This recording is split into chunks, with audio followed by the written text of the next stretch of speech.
तो भैया स्वागत है एक और फ्रेश वीडियो में। एक तो 2 दिन से कुछ भी जच नहीं रहा है, रैना का आईपीएल में ना होना अब भी पच नहीं रहा है। और आज की वीडियो मुझे तो पहले एक इंसान से शुरू करनी है जो है चेन्नई सुपर किंग्स के सीईओ काशी विश्वनाथ। इतने धार्मिक नाम के साथ रैना को ना लेने जैसा अधर्म।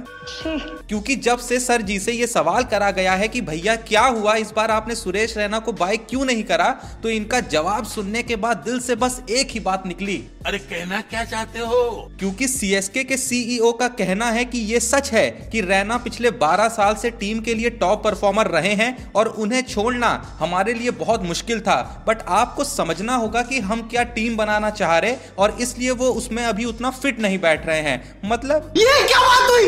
ये क्या बात हुई यार? ये क्या बात हुई? अब इस बात का भैया कोई लॉजिक समझाए कि वो हैं तो हमारे टीम के लिए one of the top performer और उन्हें छोड़ना बहुत मुश्किल भी था, पर अब भी वो टीम के लिए फिट नहीं है। मतलब ये तो वही बात हो गई कि अगर मैं कोई बिजनेस कर रहा हूं और पिछले 12 साल से मेरा कोई बिजनेस पार्टनर है और मैं उसे अब कंपनी से पहले तो निकाल दूं, फिर उसकी फेयरवेल पार्टी में ये स्पीच दूं कि पिछले 12 साल से लगातार इनकी तरफ से पैसा लगता रहा है और बिजनेस आइडिया भी इन्हीं का था। कंपनी जब जब डूबी तो ये पूरे तरीके से मदद के लिए दौड़े और मुझे काफी दुख भी है कि ये जा रहे हैं। वो अलग बात है कि मैं ही उन्हें निकाल रहा हूं, पर आई एम सॉरी, अब ये कंपनी में मेरी फिट नहीं बैठते हैं।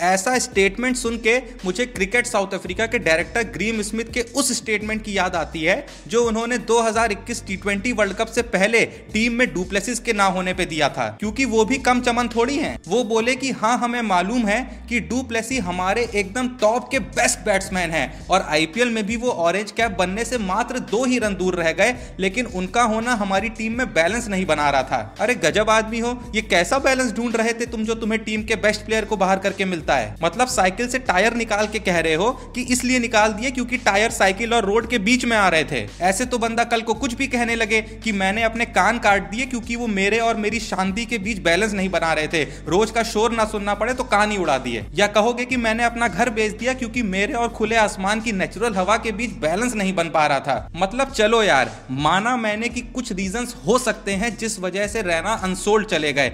आपने नहीं, बाकी टीमों से भी रैना के लिए बोली नहीं लगी, पर ये क्या जवाब है कि टॉप परफॉर्मर रहे हैं इसलिए फिट नहीं बैठ रहे हैं। साला ये बात ही सुन के हंसी आ रही है मुझे। पर बात करें अगर चेन्नई की लेगेसी के उजाले को और ज्यादा उजागर करने की, तो रैना के अलावा पिछले कुछ साल में दीपक चहर भी एक बड़ा नाम रहा है। पर कल दीपक चहर ने बड़ा ही कमाल का बयान दिया, क्योंकि उन्होंने कहा कि वो चाहते ही नहीं थे कि वो इतने महंगे बिके। चहर भैया कहते हैं कि मैं ऑक्शन से पहले ही अपने तन मन और धन से दुआ कर रहा था कि भैया कैसे भी सीएसके में चला जाऊं, पर धीरे धीरे जब मुझ पे बोली बढ़ी जा रही थी तो बढ़ती हुई रकम को देख खुश होने की बजाय मैं नर्वसिया ज्यादा रहा था, क्योंकि मेरे को लग रहा था कि मुझ पे बोली लगाने के चक्कर में सीएसके कहीं अपना बजट ना खाली कर दे और बाकी अच्छे प्लेयर चूज ना कर पाए। बात वैसे सही भी है, क्योंकि दीपक भैया को भी पता था कि बिकने को तो अभी करोड़ों में बिक रहे हैं। अब साला साथ में कोई अच्छा बॉलर नहीं चुना गया तो पूरी उम्मीद भी टीम उन्हीं से लगाए बैठेगी कि जब टीम की बॉलिंग अच्छा नहीं करेगी तो सब तो यही कहेंगे सारा पैसा तो तुम ले लिए। पर चहर भाई सच बताना, आपने कहने को तो कह दिया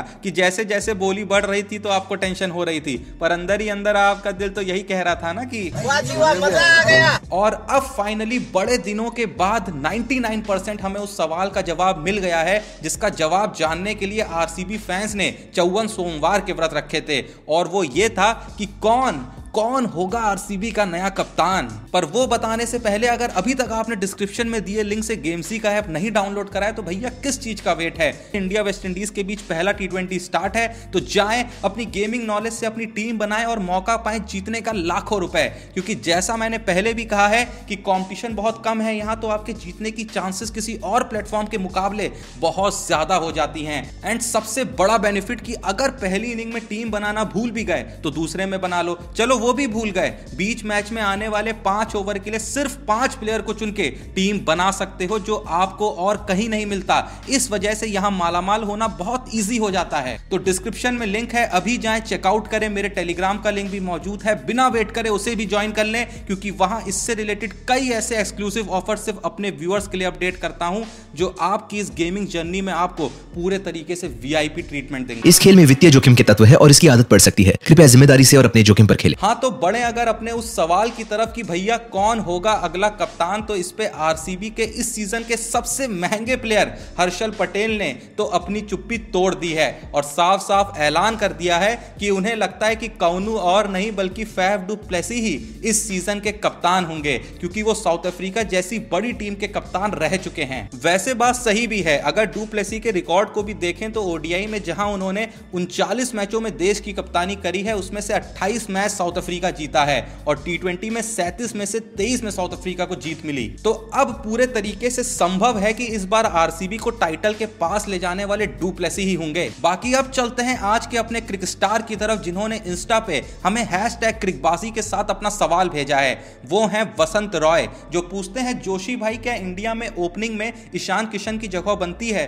तो टी20 में तो फिलहाल ईशान किशन एक परमानेंट चेहरा बन सकते हैं अगर आईपीएल में इस बार वो अपने प्राइस को जस्टिफाई कर जाते हैं। 15.25 करोड़ की एक पाई ईशान भैया को चुकानी पड़ेगी इस सीजन में। बाकी वनडे में तो सब फिट है, धवन रोहित की जोड़ी हिट है, पर इनके बाद ईशान किशन वनडे का भी एक इंपॉर्टेंट पार्ट बन जाएंगे। बाकी अगर आप भी फीचर होना चाहते हैं हमारे आने वाली वीडियोस में तो वेटर नहीं बने रहने का, वेट नहीं करने का, जाने का इंस्टा पे जोशी तो बोलेगा पे फॉलो कर, डीएम करने का और #क्रिकस्टार लिख अपने सवाल को भेजने का। और वीडियो पसंद आई तो लाइक करें। क्या चल रहा है आपके मन में, जो भी चल रहा है उसको मन में नहीं रखें, अभी जाएं कमेंट में टाइप करें। और अगर अभी तक चैनल को सब्सक्राइब नहीं करा है तो बिना वेट करे अब तो चैनल को सब्सक्राइब कर लें भाई। इतनी धाकड़ वीडियोस रोज आपके लिए सुबह एकदम टाइम पे आ रही हैं, तो बिना वेट करे चैनल को सब्सक्राइब कर लें, नोटिफिकेशन बेल का आइकन ऑन कर लें। मिलते हैं अगली वीडियो में, तब तक के लिए जय हिंद, धन्यवाद।